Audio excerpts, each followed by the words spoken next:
2026년 세계 경제 판도가 완전히 뒤집어집니다. 한때 세계 2위까지 올랐던 일본이 5위로 밀려나고 인도가 그 자리를 꿰칩니다. 독일은 어느새 3위를 꿰차며 유럽의 자존심을 세웠고 한국은 15위라는 낯선 숫자를 마주하게 됩니다. 도대체 이 몇 년 사이에 무슨 일이 벌어진 걸까요? 우리가 알던 경제 상식이 더 이상 통하지 않는 시대가 온 겁니다. 오늘은 2026년 세계 GDP 순위를 낭낭히 뜯어보면서 각 나라의 흥망성쇠를 짚어보겠습니다. 시작하기에 앞서 구독과 좋아요 눌러주시면 영상 제작에 큰 힘이 됩니다. 먼저 부동의 1위 미국부터 보겠습니다. 미국의 2026년 명목 GDP는 31조 8,200억 달러로 전망됩니다. 이건 세계 전체 GDP의 약 4분의 1에 해당하는 어마어마한 규모입니다. 인공지능, 반도체, 빅테크 기업들이 미국 경제를 끌어올리는 핵심 엔진 역할을 하고 있습니다. 애플, 엔비디아, 마이크로소프트 같은 기업 하나하나가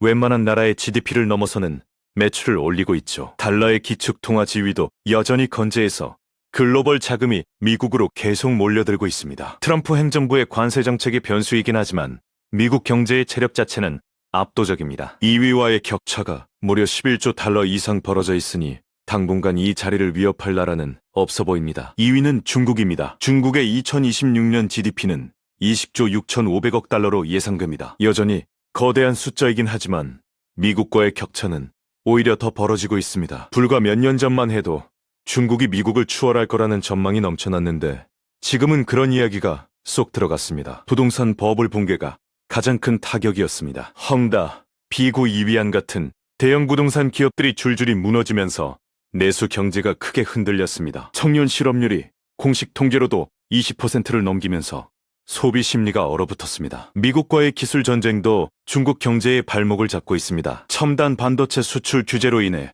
중국의 기술 자립 전략에 차질이 생기고 있죠. 그래도 중국은 전기차, 배터리, 태양광 분야에서 세계 시장을 장악하며 새로운 돌파구를 찾고 있습니다. 2위 자리는 당분간 유지하겠지만 미국을 추월하겠다는 꿈은 점점 멀어지고 있는 상황입니다. 3위는 독일입니다. 독일의 GDP는 5조 3,300억 달러로 유럽 최강의 경제력을 과시하고 있습니다. 2022년까지만 해도 일본이 3위였는데 독일이 단숨에 치고 올라왔습니다. 독일 경제의 핵심은 여전히 제조업입니다. 자동차, 기계, 화학산업이 탄탄한 기반을 이루고 있고 유로화 약세가 오히려 수출 경쟁력을 높여주고 있습니다. 다만 독일도 마냥 좋은 것만은 아닙니다. 에너지 비용 상승과 중국 시장 의존도가 리스크로 작용하고 있어서 앞으로의 성장세가 계속될지는 지켜봐야 합니다. 자, 이제 이번 순위에서 가장 주목받는 나라 인도 이야기를 해보겠습니다. 인도의 2026년 GDP는 4조 5,100억 달러로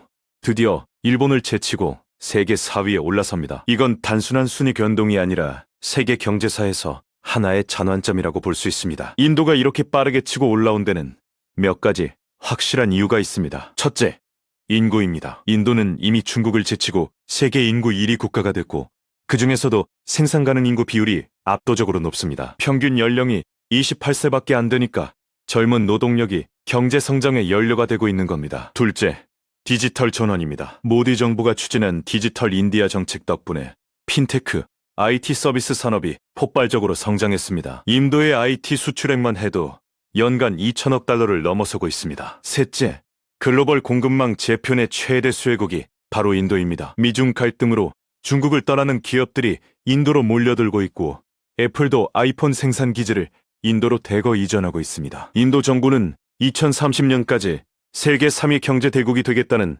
목표를 공식적으로 내걸었습니다. 이 속도라면 충분히 가능한 이야기입니다. 반면 일본의 추락은 충격적입니다. 일본의 2026년 GDP는 4조 4,600억 달러로 5위까지 밀려납니다. 2022년만 해도 3위였던 일본이 불과 4년 만에 두 계단이나 떨어진 겁니다. 일본 경제가 이렇게 무너진 가장 큰 원인은 엔화 약세입니다. 달러당 엔화 환율이 150엔을 넘나들면서 달러로 환산한 일본의 GDP가 급격히 쪼그라들었습니다. 엔화가 약해진 건 일본은행의 초저금리 정책 때문입니다. 미국이 금리를 올릴 때 일본은 제로 금리를 고수했고 그 결과 엔달러 환율이 역대급으로 벌어진 겁니다. 두 번째 원인은 인구 감소입니다. 일본의 출생아 수가 연간 70만 명 아래로 떨어졌고 전체 인구의 30%가 65세 이상 고령자입니다. 일할 사람이 줄어드니 경제가 성장할 동력 자체가 사라지고 있는 겁니다. 세 번째는 혁신의 부재입니다. 한때 소니,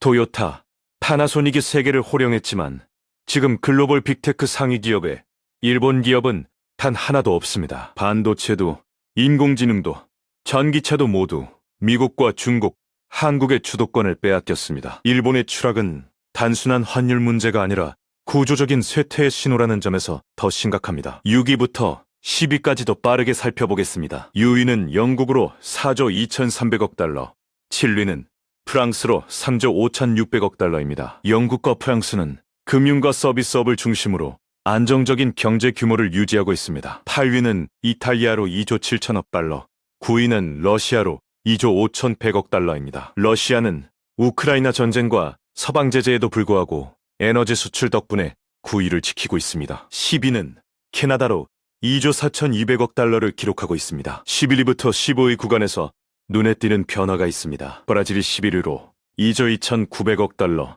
스페인이 12위로 2조 400억 달러를 기록했습니다. 멕시코가 13위로 2조 300억 달러, 호주가 14위로 1조 9,500억 달러입니다. 그리고 한국이 15위, 1조 9,400억 달러입니다. 한국의 15위라는 성적표, 이걸 어떻게 봐야 할까요? 솔직히 말해서 좋은 성적은 아닙니다. 2022년에 한국은 세계 10위였습니다. 불과 4년 만에 5계단이나 떨어진 겁니다. 한국 경제가 밀려난 가장 직접적인 원인은 원화 약세입니다. 달러당 원화 환율이 1,400원을 넘어서면서 달러 기준 GDP가 크게 줄어들었습니다. 일본의 엔화 약세와 비슷한 구조인데 한국도 같은 함정에 빠진 겁니다. 두 번째 문제는 저성장 고착화입니다. IMF는 2026년 한국의 경제 성장률을 1.9%로 전망했습니다. 2%도 안 되는 성장률로는 다른 나라들에게 계속 밀릴 수밖에 없습니다. 세 번째는 인구 절벽입니다. 한국의 합계 출산율은 0.68명으로 전 세계 최저 수준입니다. 이건 일본보다도 훨씬 심각한 수치입니다. 생산 가능 인구가 매년 30만 명씩 줄어들고 있고 이 추세가 계속되면 경제 규모 자체가 쪼그라들 수밖에 없습니다. 네 번째는 산업 구조의 편준입니다. 한국 경제는 반도체에 지나치게 의존하고 있습니다. 반도체 경기가 좋으면 수출이 폭발하지만 반도체가 꺾이면 경제 전체가 흔들리는 구조입니다. 실제로 2023년 반도체 불황 때 한국의 수출이 급감하면서 경제 성장률이 크게 떨어졌습니다. 한국 뒤를 바짝 쫓고 있는 나라들도 주목해야 합니다. 16위 튀르키예가 1조 5,800억 달러, 17위 인도네시아가 1조 5,500억 달러입니다. 특히 인도네시아는 인구 2억 7천만 명의 거대한 내수 시장을 가지고 있어서 조만간 한국을 추월할 가능성이 높습니다. 사우디아라비아도 19위에서 1조 3,200억 달러를 기록하며 빠르게 치고 올라오고 있습니다. 사우디는 비전 2040 프로젝트를 통해 석유 의존 경제에서 벗어나려는 대대적인 변환을 추진 중입니다. 폴란드가 20위로 1조 1,100억 달러를 기록하며 처음으로 상위 20위권에 진입한 것도 눈에 띕니다. 이 순위 변동에서 우리가 읽어야 할 핵심 메시지가 있습니다. 첫째, 인구가 곧 경제력이라는 공식이 다시 작동하고 있다는 겁니다. 인도와 인도네시아의 약진이 이를 증명합니다. 젊은 인구가 많은 나라가 소비도 하고 생산도 하고 혁신도 만들어내는 겁니다. 반대로 일본과 한국처럼 인구가 줄어드는 나라는 아무리 기술력이 뛰어나도 성장의 한계가 올 수밖에 없습니다. 둘째, 환율의 힘이 생각보다 크다는 겁니다. 일본과 한국 모두 자국 화폐 약세 때문에 달러 기준 GDP가 크게 줄었습니다. 실질 경제 규모는 크게 변하지 않았는데 환율 하나 때문에 순위가 뚝뚝 떨어지는 현실이 씁쓸합니다. 셋째, 산업 다변화가 생존의 열쇠라는 겁니다. 반도체 하나에 올인한 한국과 IT 서비스부터 제조업까지 다양한 산업을 키우고 있는 인도의 차이가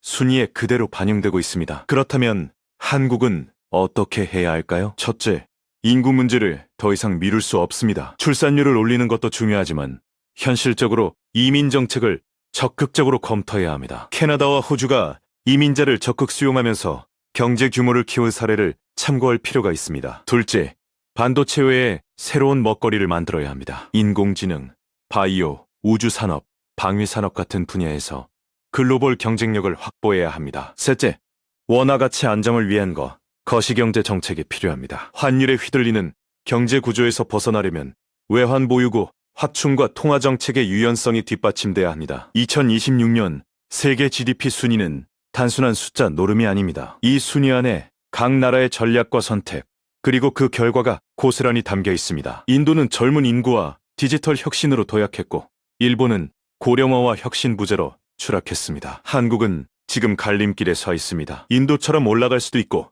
일본처럼 미끄러질 수도 있습니다. 15위라는 숫자가 바닥이 될지, 아니면 더 깊은 추락의 시작이 될지는 지금 우리가 어떤 선택을 하느냐에 달려 있습니다. 오늘 영상이 도움이 되셨다면 좋아요와 구독 부탁드리고 다음 영상에서 더 깊은 이야기로 찾아오겠습니다.